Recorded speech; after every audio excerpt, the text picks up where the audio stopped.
Allah is not just the object of worship, He's the object of devotion. He's the object of fulfilling love. Like the love that doesn't leave you in pain, that love doesn't leave you wanting more. How many romantic poetries, ghazal, qasida, shi'r, about your love is only pain, but since it's you, I'll accept the pain. I love how it hurts, and all that stuff. Because love is always associated with some kind of pain. But with Allah, it's filled with fulfillment, contentment, sakina, right? And that's what Allah Azza wa Jalla is describing His name with. I recognize that I am not able to control everything in a situation. So whatever's out of my control, I'm handing it over to Allah. Allah who controls the east and the west. Allah who there's no ilah, no one to turn to except Him. Therefore, Allah says, now take Him as your wakil. Everything that is out of your control, leave it to Him. Your sabh is in your control. Your standing in the night is in your control, isn't it? But there are things, Allah is now by saying, فَاتَّخِذُوا وَكِيلًا, Allah is actually saying there are other things that are completely out of your control. How will someone react to the da'wah of the Prophet ﷺ? Is that in his control? No. Will someone become violent with him? Will someone accept and then reject later? Or someone reject and accept later? None of that is under his control. The thing that's being taught, the first lesson that's being taught in Tawakkul to Allah is that human beings can never control other human beings. And we can never control anybody else's hearts or their minds, except that fact. Then we get to the next ayah. Rabbul mashriqi wal maghribi. La ilaha illa huwa fattakhidhu wakila. The master of the east and the west. Allah just mentioned night and day, right? Remember Allah at night? In the daytime you have all kinds of sabh. Remember Allah and cut yourself off. And by the way, cutting yourself off even in the day, one part of that. Now Allah will actually put that to the test. There's going to be these two ayat, 8 and 9, are the lesson. And then the test, whether you have really learned that lesson, is going to be 10 and 11. So it's, how you have theory and practical in science? You study the scientific theory and then you study the practical. So 8 and 9 are kind of the theory. And then 10 and 11 are going to be the first practical. Like, did you really embody these? Here's how you know.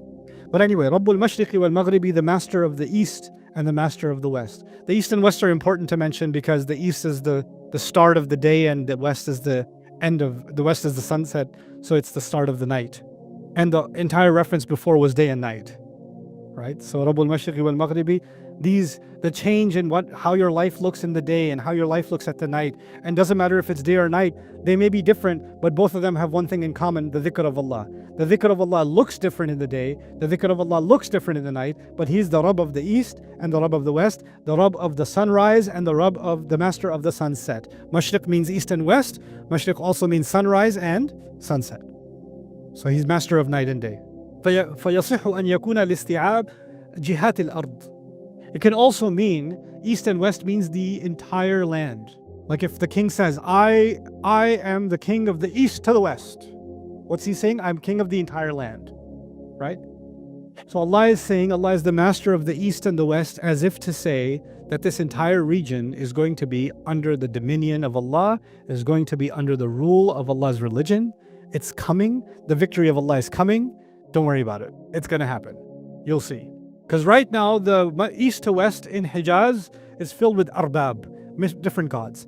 But time is coming. And how will you know that? La ilaha illa huwa. There's no one to be worshipped, loved, adored, obeyed in any way, shape, or form except He. We're all familiar with La ilaha illallah, but I'm just going to give you a quick note on the word Ilah that you may not be familiar with. Ilah comes from the word wala. Wala, and wala actually means an object of intense love.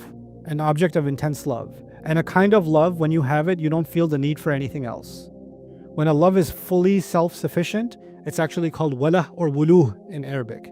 And from it we get the idea of the ilah or the ma'luh also in some readings of this word in Arabic.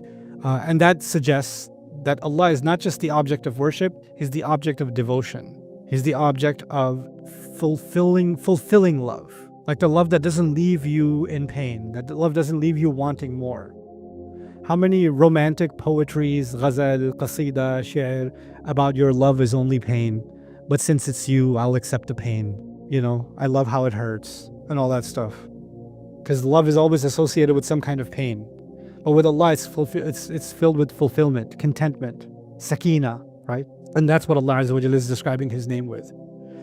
Ilah is also, aliha is also faza'a ilayhi in Arabic. When you run towards somebody when you're desperate. Like, I want you to think of it as whenever you have a problem, there's someone comes in your mind that you want to talk to immediately. Or something great happens and immediately want to text somebody. Guess what just happened, right? This is the person you ran to. One of the meanings of ilah is the one you turn to in any situation. The first one you want to just, and by the way, the Muslims have this naturally, right? Something amazing happens, alhamdulillah. Something bad happens, astaghfirullah, subhanallah. La hawla wa la quwwata illa billah. Like, we just turn to Allah immediately, and that's actually our acknowledgement of Allah as ilah. And even in our culture, it's a very beautiful thing that we do that. That in any occasion, we have an easy way to just turn to Allah and to remember Allah in that way. So anyway, Rabbul Mashriqi wal Maghribi la ilaha illa huwa fattakhidhu wakila. Now the second lesson. The first one was cut yourself off. The second lesson is take him as your wakil. Take him as now the word in Arabic is wakil. So let me explain what wakil means. It comes from the word wakal. Wakal means a person who's very weak, can't do anything themselves.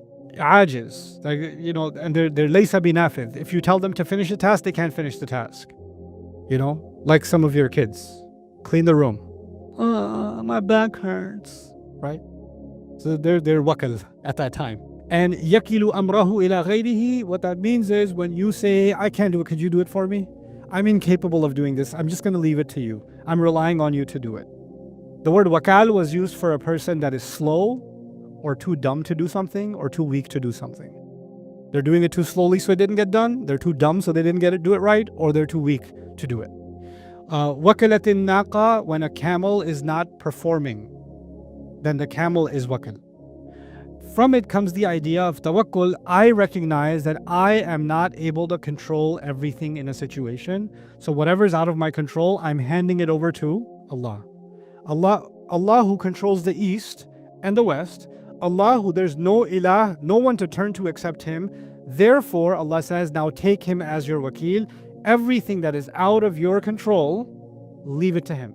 Your sabh is in your control. Your standing in the night is in your control, isn't it? But there are things, Allah is now by saying fattakhidhu wakila, Allah is actually saying there are other things that are completely out of your control. How will someone react to the da'wah of the Prophet ﷺ? Is that in his control? No. Will someone become violent with him? Will someone accept and then reject later? Or someone reject and accept later? None of that is under his control. The thing that's being taught, the first lesson that's being taught in tawakkul to Allah is that human beings can never control other human beings. And we can never control anybody else's hearts or their minds, except that fact. Just internalize, I don't have control. I don't have control. I don't have control over my son. I don't have control over my daughter. I don't have control over my wife. I don't have control over my husband. I have control over myself. Allah will ask me how I use that control. And everything else, Allah, I'm handing control over to who? To Allah. فَاتَّخِذْهُ وَكِيلًا. You do your mission. You're not seeing any results. Rasul ﷺ may be doing his da'wah, and every day things are getting more aggressive, like I was mentioning before, and he's not seeing any results. And Allah is saying that's not under your control anyway. That's not what I'm asking you to do. Results are not up to you. Control is not up to you. لَسْتَ عَلَيْهِمْ بِمُسَيْطِرٍ. You're not in charge of them. You're not controlling them. Hand that over. This is where human beings have to accept their weakness, their inability. فَاتَّخِذْهُ وَكِيلًا is just like tasbih. In tasbih, we declare the perfection of Allah and our imperfection. In tawakkul, we declare Allah's ability to do something and our inability. We have to accept our lack of control and Allah's complete control. فَاتَّخِذْهُ وَكِيلًا. Take Him as someone who you leave your matters to. اتَّكَلَ. So when you surrender your matter to someone. التوكيل أن تعتمد على غيرك وتجعله نائبا عنك. When you completely leave something in somebody's hands and you don't even think about it anymore. One of my favorite examples of tawakkul in the Quran, practical examples of tawakkul in the Quran, is in Surah An-Nur. So I'll share that briefly with you. In Surah An-Nur, there was a rumor about Aisha radiallahu anha. You guys remember? Yeah? Now, the thing with rumors is maybe one person started it. But does it stay with one person? it goes to 2 people, 2 to 7 people, 7 to 50 people, 50 to 1,000 people. Keeps going, keeps going, keeps going. And by the time you hear it, by the way, somebody's saying this about you. You're like, who told you? Oh, I don't want to talk about it. No, tell me who told you. Well, I was at this party and this guy was saying, what did he look like? Oh, he was wearing a t-shirt. Okay, I'm going to find him. And then you find that guy. Hey, so you said something. I didn't say anything. You did. I found out you said, yeah, I did say it. Who told you? And you have in your basement, you've got a picture board and you got a hit list of who told who told who told, because you want to get to the who started this. Can you ever get there? No. And some people didn't say that much bad stuff about you. Some people said a lot about you. Some people spoke little, some people spoke much. And you're trying to make this fire stop. And the only way you'll make it stop is you're going to go after everyone who said something. You're going to screenshot everybody, right? And collect names. I have a hit list, right? Is that possible? No. Is the situation any longer in your control? No. It's not in your control. What does Allah say? لِكُلِّ امْرِئٍ مِّنْهُمْ مَا اكْتَسَبَ مِنَ الْإِثْمِ. The ones who started this rumor, every one of them will get however much sin they did from this. Some people said a lot, some people said a little. Some people just sat there and listened and said, oh, really? And the people who said, oh, really? They got a little bit sin too. Other people, really, tell me more. They got a little bit more sin. The guy who started the whole thing, وَالَّذِي تَوَلَّى كِبْرَهُ, the one who started the whole thing, he's going to get the biggest. But did Allah say, this is the guy who's getting the biggest? This one's going to get 97%. This one's going to get 50%. This one's going to get 5%. Did Allah tell the believers who did what? No. Basically, Allah is telling us, leave that to me. Leave it alone. That's not for you. That's tawakkul. The word tawakkul is not used in that ayah, but tawakkul is being taught in that ayah, practically. Right? This is the concept we have to understand. There's a theory. I trust in Allah. I rely on Allah. And people say these things easily, but when it's put to the test, they don't want to lose control. They want to hold on to that control. So la ilaha illa huwa fattakhidhu wakila. Now, Ibn Ashur on this. وَمِنْ أَهَمِّ التَّفْوِيضِ أَمْرُ الْإِنْتِصَارِ لِمَنْ تَوَكَّلَ عَلَيْهِ. And one of the most important aspects of really leaving things to Allah is when someone hurts you and you want to see them in pain. Like you want to see them pay the price for hurting you, right? Because this is one of the most common questions I get. Ustad, how come bad people are still happy? Why are you stalking them on Instagram? This person hurt my feelings and look at the picture they just posted of themselves. It burns us. How come Allah lets them be happy even though they're terrible people? And then people have an even bigger crisis. Ustad, there are some people that are really bad, but then they just do tawbah. And then they start taking care of orphans. And they memorize the whole Quran. But they were really bad. Is Allah just gonna just forgive them and I have to be with them in Jannah? I'm like, oh, so how are you sure you're going? No, I'm just saying in case I make it, I don't want to see them. You know what that is? A desire to control the outcome. A desire. If you say Allah is more fair than my concept of fairness. Allah is more wise than my concept of wisdom. Allah knows my feelings better than I even know my feelings. Allah cares for my heart more than I care for my heart. Then it's easier for me to let Allah handle that without Allah explaining it to me. Allah will do it. Ya Allah, I know you're going to do it. Can you tell me exactly how you're going to do it? Is she going to fall off the stairs? Or is there a bus that's going to accidentally just... Like, how's it going to... Can you just... Because I just want to feel better. No. If you trust Allah, then let it go. I like to give you silly examples so you can understand the concept. If you trust someone's cooking, don't stand over their shoulder and say, are you going to add more salt or that's it? Like if you trust her, just go walk away. You trust it. If you're trusting Allah with something, then no longer concern yourself with it. It's in someone's control who will handle this better than anybody else could handle it. Then you should be completely content.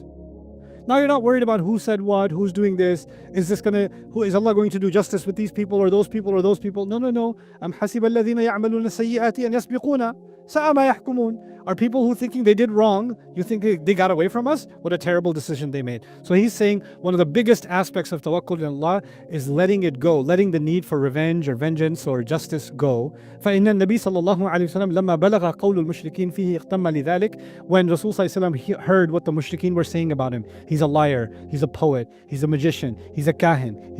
When he heard these things, it upset him. وقد روي أن ذلك سبب تسمله من موجدة الحزن. And that's why he was wrapping himself in a blanket, if you remember the beginning of the surah. فأمره الله بأن لا يعتمد إلا عليه. So Allah told him, don't let this worry you, because who's handling that situation? Allah, let them talk. That's not you to deal with. That's Allah to deal with. That should not worry you. رب المشرق والمغرب لا إله إلا هو فاتخذه. After Maghrib, you're turning to Allah. In the Mashriq, they're talking about you. And even when you're talking to Allah, they're holding their meetings on how to kill you or how to hurt you or how to end your mission. Don't worry about it. Don't worry, that's not your concern. وهذا تكفل بالنصر ولذلك عقب بقوله واصبر على ما يقول. So which is then leading us to the practical next. I'm going to skip that one. But one thing I will show you though. In this ayah we see La ilaha illa huwa, which is a statement of our declaration of worship of Allah. Everybody knows that. And immediately after it's followed by فَاتَّخِذْهُ وَكِيلًا. Other places in the Quran, فَاعْبُدْهُ وَتَوَكَّلْ عَلَيْهِ. Worship him and rely on him. Even in the Fatiha, إِيَّاكَ نَعْبُدُ is about worship. إِيَّاكَ نَسْتَعِينُ, seeking his help, is about tawakkul, isn't it? So what are we learning? The first element of worship. Once you enter into the worship of Allah, one of the first manifestations that you've truly entered, I've truly entered into the worship of Allah, is I learned to let some things be handled by Allah that are out of my control, and I just say I completely have trust in him. He's the only one. Allahul Musta'an. That's it. It's good enough for me.